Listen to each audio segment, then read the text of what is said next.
2025 is here. Things have been changing a lot over the last few years in audio, but that doesn't mean things are perfect. We still have a wish list of things we want to see this year, and that's what Resolve and I are going to talk about today. Where do you want to start? Let's start with IEMs. There were actually a lot of good IEMs that came out last year, but I do have a wish list for in-ear headphones that I would like to see for 2025. In particular, last year we had kind of the emergence of the new meta, which is something we've talked about at length. We don't need to get into it here, but essentially it was a more kind of balanced response for the mid-range and the treble. But what those products consistently got wrong was the bass. And I would love to see a new meta-tuned IEM that does the bass right. The bass for a lot of those IEMs was kind of like a hangover from the older paradigms of tunings, and with less ear gain now for the new meta. Again, we're calling it new meta. We should call it something else. JM1 with filters or whatever. I don't know. Because eventually new meta will just like be the meta. But you know what I mean. So I think having that be handled with a more appropriate bass presence would be a very good thing.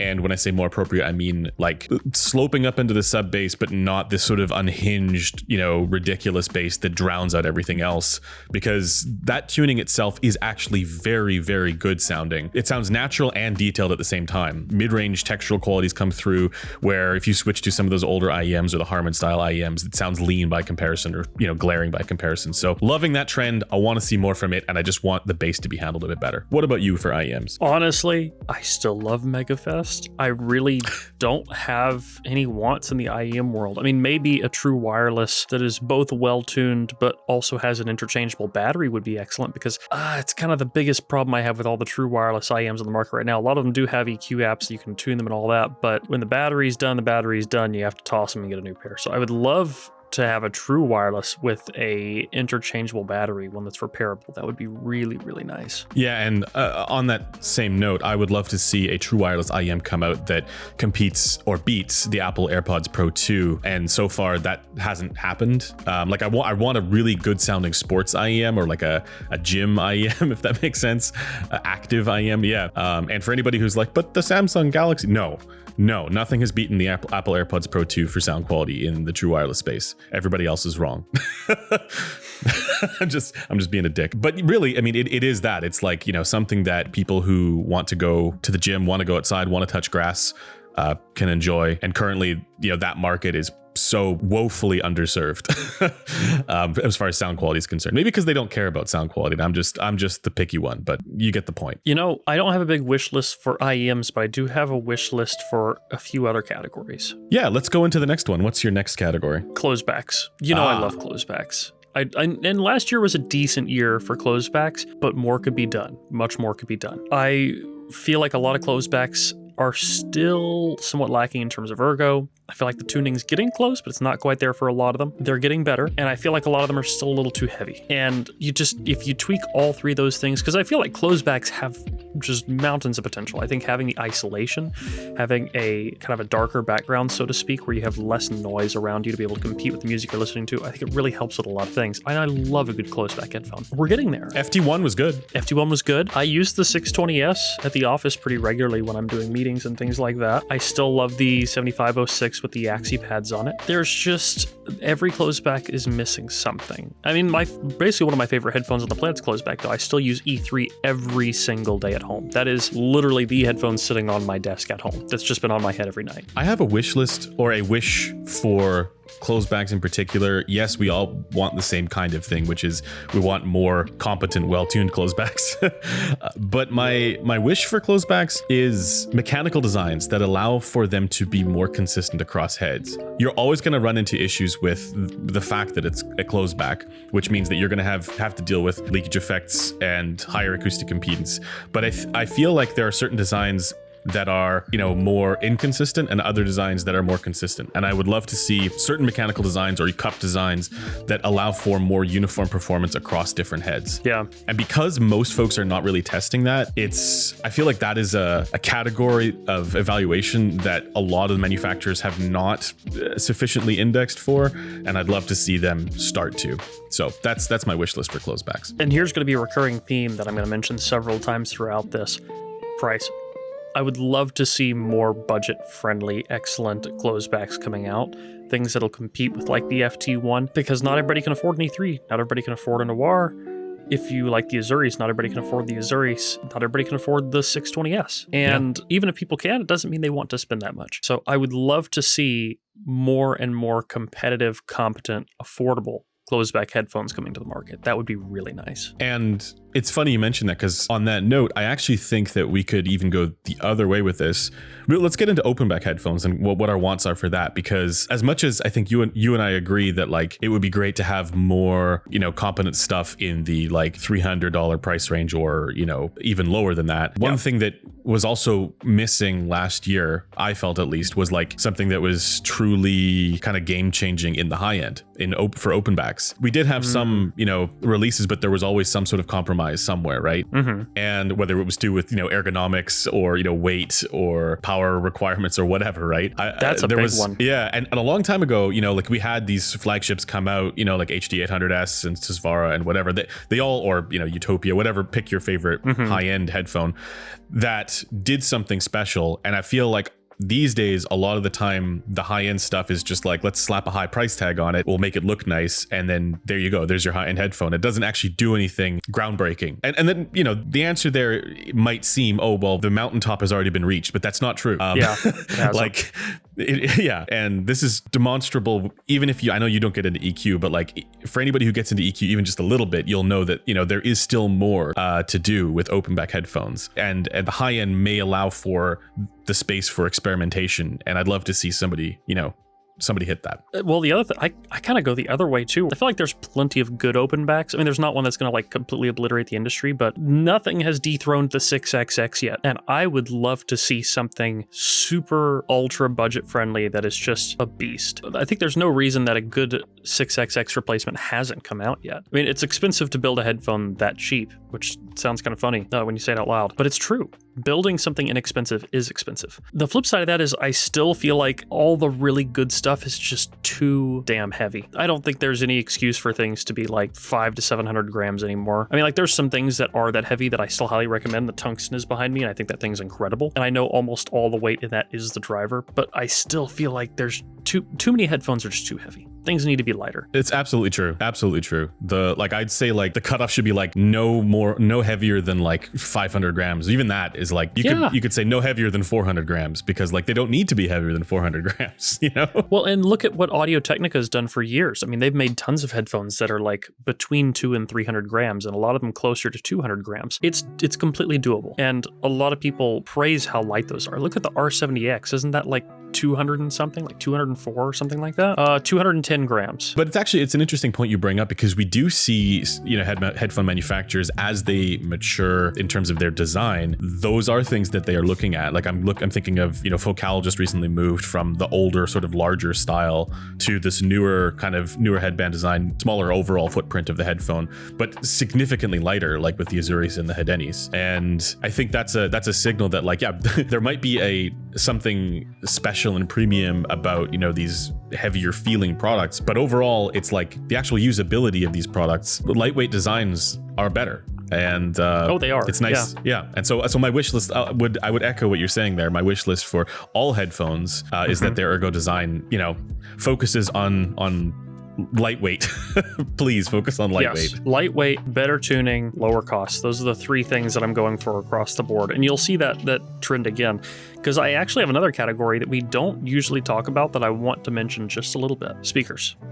Speakers that industry's been going for a long time. Long time. I'd say by now, speakers are a very, very mature industry. Then there's still a lot of new products coming out, but I feel like there is a distinct lack of affordable, well-measuring speakers, especially affordable, well-measuring speakers that are cardioid. Okay. There are some things that are relatively omni. There are things that have wide dispersion patterns. There are things that have controlled dispersion patterns from like 1 kilohertz and up, but we don't have anything that has a controlled dispersion pattern that is a true cardioid speaker that is affordable. They're all thousands of dollars. What kind of use condition are you thinking of for this? Just about anything. I mean, realistically, a cardioid speaker is going to be better for almost any room because you're not going to have to deal with nearly as much reflection from the rear, from the sides, any of that. Right. So you're thinking like to replace people's like 2-channel stuff. 2-channel or at a desk or just about anything. A cardioid speaker is almost always going to realistically perform better in a real room. But a true cardioid speaker is expensive.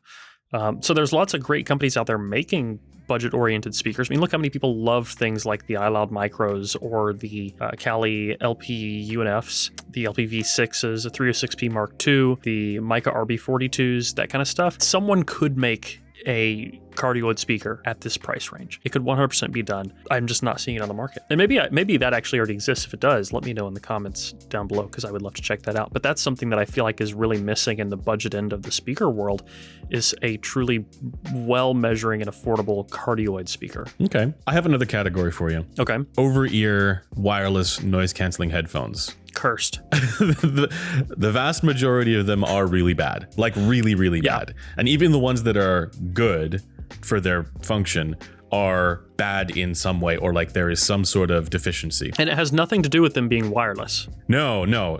People actually make this mistake all the time. They think, oh, this one is better because this one has lossless on the box or whatever, has this kind of connection. The connection is so irrelevant at this point. I mean, obviously you want it to, be good for that, but that's the not the Bluetooth thing. and all that, the bit rates are high enough. Yeah. It doesn't matter that it's wireless. It doesn't matter that it's lossless. What matters is the frequency response is garbage on the vast majority of these. And my focus lately has been on these products because I've been, again, sort of ANC pilled as a result of taking them on airplanes and traveling a bit more. And yeah, that market is so underserved. This does signal a little bit that a lot of people just don't care that much about sound quality. I feel like the reason for that, or one of the reasons for that, might be because they've never actually experienced it. But for those of us who are like deep in the audiophile space, who've had the chance to listen to, let's say, proper headphones, wired passive headphones, maybe with EQ or whatever, right? Going to some of these, true wireless products, ANC products, it really is a lackluster experience for the vast majority of them. It's very much a like, ugh. And it's a shame. It's a shame because active noise canceling takes what I love about closebacks and brings it a step further. You can have such a quiet space to really hear every little nuance of what you're listening to. But if it has a horrible frequency response, it's not really enjoyable anyway. So I would love to have the active noise canceling you get on your regular Bose headsets and things you get at Best Buy. If those measured even remotely decent, if they had a remotely decent tuning, that would be actually a great close-back headphone. But a lot of them, it's just wonky. And I will say, actually, for the Bose, like the QC Ultra, that is one of the better ones. I've mentioned that for its tuning, for its wideband, it is one of the better ones. It's still so far away from what a good competent tuning would be with passive over-ear headphones, or could be, right? Like, imagine someone came out with a 6XX kind of sound profile in a closed-back ANC. That's exactly what I was about to say. It's like that doesn't exist, and that's a real shame. But it could, I know because all these are DSP tuned. That's the thing. There are challenges, like when you look into kind of the requirements for doing the ANC, like there are compromises and trade-offs, especially for some of the designs that folks want to go for. But you're right, like there are so many that come out where you can clearly see that whoever produced it, like their understanding of what good is just so far off the mark that it's not about those compromises that they would have had to make to produce an ANC headphone. And weirdly, as much as I don't like this headphone, like the AirPods Max actually makes some of the compromises less. I mean, it does compromise as well, but it's not nearly as egregious as some of the other ones. So I feel like the bar is so low for ANC headphones generally. Even the good ones, that are out there, they're not nearly as good as for sound quality as they could be. And I would love to see that improve in 2025, or somebody come out with one that kind of just sets that bar, right? That's and make it have a replaceable battery. High. Replaceable battery would be very nice as well. It would be. Yeah. Other categories. I do actually have other categories. My other category here is in the DAC amp world. So I am on the side of the fence where I just don't really care about amps and DACs. That's why I don't really review them. But it's nice to see products like the JDS Element 4 come out that has that EQ functionality. Cool. Yeah, and I would love to see more of that. Like if you really want to maximize your sound quality, level up your sound quality, those types of devices are the ones that will let you do that. You still have to put in the work. You still need to understand, how to actually improve whatever it is that you have. But, having that kind of functionality in a physical device is huge. That is a device that will actually get me to use EQ. Yeah, especially because not everybody is, like me, sat in the desk in my dungeon with equalizer APO open and just, like tiny little fine-grained bands to make it, perfect to however I like it. Like people listen to this stuff in their living rooms or wherever, and being able to just sort of, plug your headphones in and dial it in that way with whatever device it is, that's huge. So more of that, please. And I think every DAC manufacturer needs to strongly consider this, because we're not talking, this is incrementally better than that. We're talking categorical differences, ones that matter in ways that the whole DACs and amps crowd has yet to realize. Right. Something that I just don't really care for at all that's starting to happen in DACs is now a lot of these dongle DACs are getting batteries. I don't want a battery in my dongle, because then it's one more battery I'm going to have to worry about dying in a few years. Like, I love the Quest style, like the M15, which now they have the M15i, the M15c, the M12i, all that stuff. Now they've got the CMA18, which is cool, but I'm not interested in it at all because it has a battery that I'm going to have to worry about in a couple of years. Which is another reason that I didn't really like the QLEX 5K that much, which that one you can use at USB and power at USB. You still have a spicy pillow sitting in there in a few years that you're going to have to either replace or just deal with the fact that there is a swelling battery sitting in your device. And I don't love that. That's part of why I loved the M15 was the fact that it was just a straight through USB-C in and either 4.4, 3.5 out. No bells and whistles, just good longevity, solid product without the extra complication. And I don't want more batteries in my dongles. Would you say you're a battery-free dongless?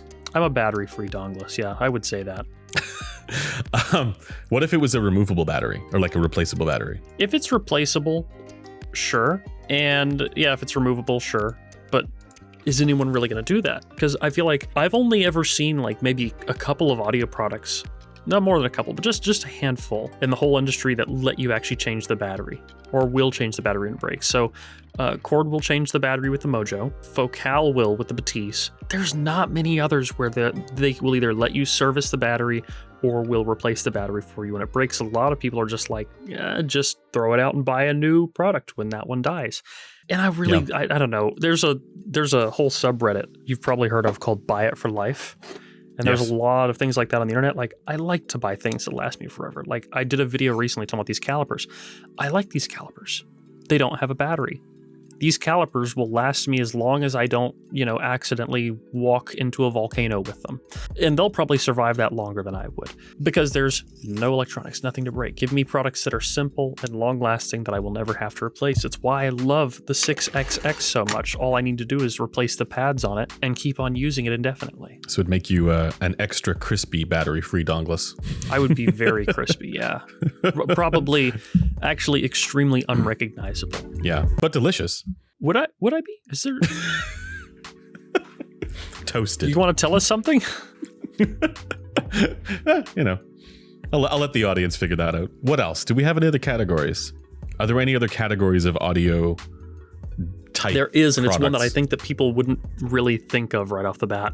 Measurement fixtures. Ooh, universal measurement fixtures that you can buy cheaply. That don't have massive problems, because a lot of the clone rigs right now have pretty substantial variation. Like the KB5001 clone right now that's getting popular, it is better than the old clone that was going around, but it has a pretty significant amount of pinna variation, and that makes it hard to compare to a real KB5000 and hard to compare just between two of that exact same rig. So don't love that. I would love to see, measurement rigs become more affordable and more consistent. Those are two big things. But I think we also need to explore HPTF variation more with more pinna. And I think that doing both that and maybe a bit more testing across the board, not just with us, but with other creators using in-ear mics, I think would be really, really nice, because it would give us a lot more data to work with. Yeah, I mean, this is a whole can of worms to talk about, but yeah, that's exactly right. Like, where we don't have with the existing measurement fixtures that everybody's using, we don't have a universal mounting system to be able to swap ears around. That's super annoying. But also they're really expensive for the good ones, for the industry standard ones. But also most of them, so the older 711 ones don't have an ear canal. And I'm finding this to be kind of a big deal when measuring IEMs. Like I just straight up don't look at 711 data anymore because it's just not accurate in the base. So I feel like it would be great if this more accurate acoustic impedance style of measurement rig, the more human-like acoustic impedance, I should say, and that you get with the 5-28 and the 4620 could trickle down into something more affordable for people, because right now it is still prohibitively expensive and they don't have access to it. So yeah, but I don't know that we're going to get that in 2025, but maybe somebody can. Maybe the folks who do the clone rigs can do this for the 5-28 as well. I just hope that if they do, that the tolerances are tighter than how things are for clone stuff generally for 711, because we do see that there are some issues there. And even then, the answer might end up being in-ear microphones being a bit more standardized and popular, because it's significantly cheaper to build an in-ear mic than it is to build a whole measurement fixture. Then you just have the problem of how are people going to get their own personalized HRTFs, which is a whole thing. We don't need to get into that, but that's on the wish list for this year. And I think that's something people generally wouldn't consider, but I think it matters a lot. Yeah, I would agree. Anything else? I think I've exhausted the things that I want. I don't know that I'm going to get the things that I want. maybe one of them. More exotic PUD headphones. More exotic PUD headphones would be great. Yeah. Here's something that would be cool, and I'm sure you've considered this, but like it'd be cool to see a headphone range get released where it's the same acoustics but different materials and different, versions essentially, so that go from, fairly inexpensive all the way up to fairly expensive. And, the acoustics are the same, the driver's the same, all that kind of stuff. But for people who want things to look and feel better or look and feel different, that ends up costing more. And I'd be curious to see how it would do, because we always talk about, price not being correlated with performance. But I feel the community hasn't fully internalized what that means. And it's very difficult to internalize what that means, because there is nothing that is like that, where you have, the same product, slightly different looking and feeling, just at different price points. You always have some sort of additional, framing effect or bias or whatever. A headphone being $2,000 to $4,000 does not automatically mean that it's going to be better than a $150 headphone. Oh, in many cases, it's not. In many cases, those really expensive ones are considerably worse. But, people don't necessarily... People think you get what you pay for. And in audio, that's totally not the case. No, you get what you get what you pay for when you do your research. Yes, in time spent researching. And doing research doesn't just mean purchase validation. It means figure out what makes this good, other than just a random person on the internet like me saying something is good. There's a lot of reasons why something might be great for me but might not be great for you, and that is worth looking into. It definitely is. I would like for 2025, my last thing here is I would like for there to be more audio shows. And it's similar to what you're saying about doing your research. Part of that is actually going and trying these headphones out for yourself. You can't know exactly how it's going to sound unless you try it. And so more audio shows in more places would be great, because it'll allow people to do that. I'm not saying I'm necessarily going to go to all of them. I want it for the people. You're legally required now to go to every single audio show in the United States and Canada and Europe, back to back, no sleep allowed. If they let me back into the States, then maybe I'll go. We'll see. We'll try. I hope we see you at New York at least, because that's a fun Can Jam. Yeah, we should be at New York. That one is just around the corner. We got a little less than 2 months until Can Jam New York. Yeah, looking forward to that. But yeah, that's it. I don't know. Do you have anything else? I think we should all get matching tattoos with Dr. Sean Olive. Matching tattoos of Dr. Sean Olive, or with him? Like, with. What would the tattoo be of? So he gets a tattoo of himself? That's so weird. Maybe a little ear simulator microphones, or I don't know. But we all have to get matching tattoos with Dr. Olive. I like the idea of... It's on my wish list. Yeah, I like the idea of Dr. Sean Olive being the tattoo. So he has to get a tattoo of himself. We all get tattoos of Dr. Olive's face and reveal it to him at a trade show. This would be the weirdest thing. If yours isn't like right on your lower back. Yeah, Dr. Olive tramp stamp. This is the way. Yeah. Yep, that's what's going to happen in 2025. All right, look forward to it. And with that, who makes these videos possible? What a great time to plug headphones.com. They have 365-day returns, amazing customer support, and a great variety of hi-fi gear for you to choose from. You should check them out at the link in the video description, and you dig around the site, you might find something funny. Probably not a Dr. Sean Olive tramp stamp, but who knows? Maybe Taryn will add that on a hidden page somewhere. Could happen. Yeah. And some of the products that are sold on headphones.com are good, genuinely. They are. Some of them are. Yeah. I own a number of them here. Again, the E3 is something I use literally every day at home. It's like basically my favorite headphone on the planet. All right. On that note. Yeah, before we manifest something horrific for 2025, probably time we wrap it up, isn't it? So if you like this video, leave a like down below. Comment letting me know what you want to see in the future. If you want to get active in the community, get the Discord or the forum, both available at the link in the video description. As always, don't forget to stick around, subscribe for more videos like this in the future. Till next one, guys. Peace.